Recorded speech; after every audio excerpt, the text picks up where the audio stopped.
wha's like us, damn few, and they're all deed. You must have heard of the collapse of Thurrock Council.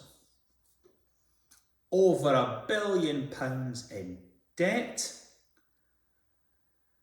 nearly 500 million deficit this year, and all off a general fund that requires about 150 million a year to run. How did they get into this pickle? They were worried about local government cuts.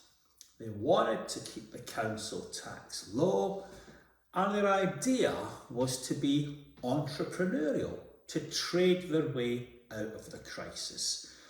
So they borrowed over £1 billion, largely from other local authorities, and, well, in some cases, squandered the money. Unbelievably, a fair amount of the losses come from investments in solar panels. Exactly the same investments that brought Carillion down round about 2016. So the flaws in that innovative green investment strategy were well known.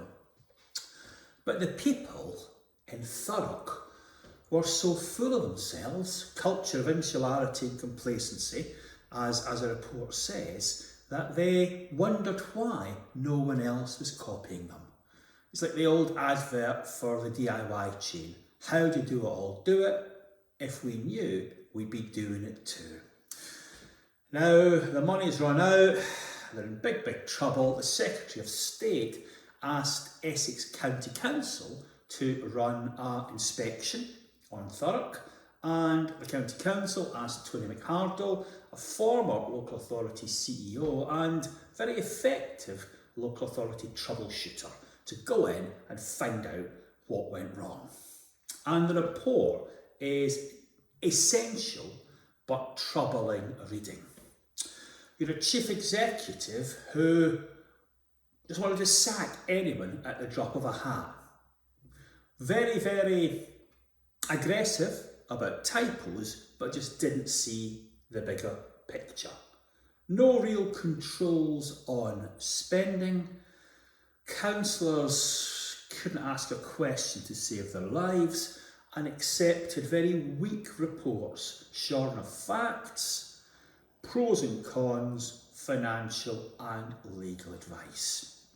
But in the end, the ship hit the rocks. I'd be very interested to hear what the councillors and the chief officers have to say in response to Tony's report.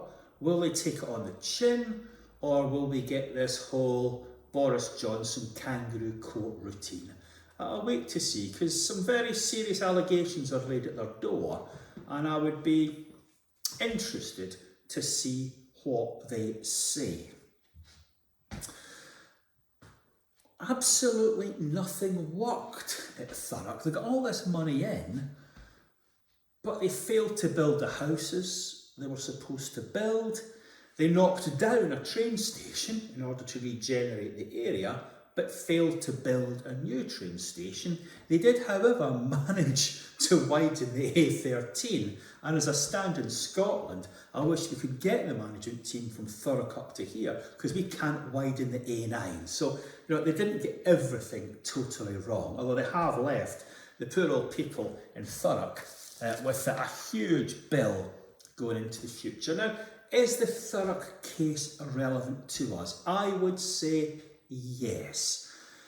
I've been to Housing Association board meetings where a huge bond, I can't remember how much it was for, certainly into the tens of millions, even more than that possibly, and it was spent in under an hour of very weak, possibly cavalier discussion. And you know what?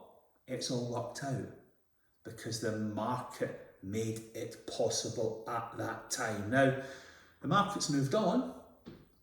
The public has certainly seen through our attempts to foist high margin shared ownership on them, and I do think that organisation would be caught out with that sloppy thinking now. And in quite a few places at the moment, chief executives have left, new chief executives have come in, it's the old new broom routine, and they are contacting the regulator with issues that they think the regulator should have been aware of before. It's not Thurrock, it's nothing like Thurrock, but it's a hint of a tint of a problem we have to be very aware of and guard against.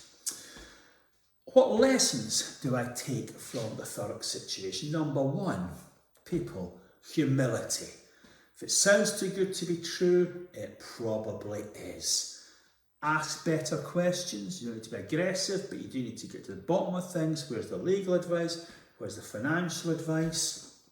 I mean, I've seen cases in housing where advice hasn't been taken and some associations have got into trouble, so that's important. And one of the big lessons I've got is, reading that hard-hitting outside inspection report, I thought this is what we need more of in housing. Now, one of the recommendations is kind of suggesting that the Audit Commission should return, and that would be interesting.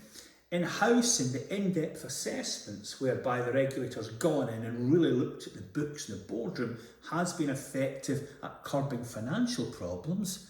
Interesting to see what happens when they get on to housing quality matters. And my big disappointment in the whole Thurrock thing is this. About 6 months ago, a friend of mine contacted me. He used to work for Carillion actually. He contacted me from Oman and said this very good nurse wants to come and work in the United Kingdom. She's got a job in Southend. Can you get her accommodation, Alistair? He quite naturally thought, being a well-connected person, all I do is pick up the phone, bish bosh bash, she's got a housing association or local authority flat. It doesn't work like that, but I did contact the local authorities and associations in the east of England, and there was nothing available at all for nurses or NHS workers. And I just thought, if that £1 billion had been spent the right way, we could be building houses and giving them to folk that needed it. So there are real victims in this Thurrock case. It's a great report. I doff my cap to Tony McCargill. We need more reports like that, and we need to look really hard at how we can prevent more cases like Thurrock in housing. Thanks for your attention, and I hope to see you all again very soon.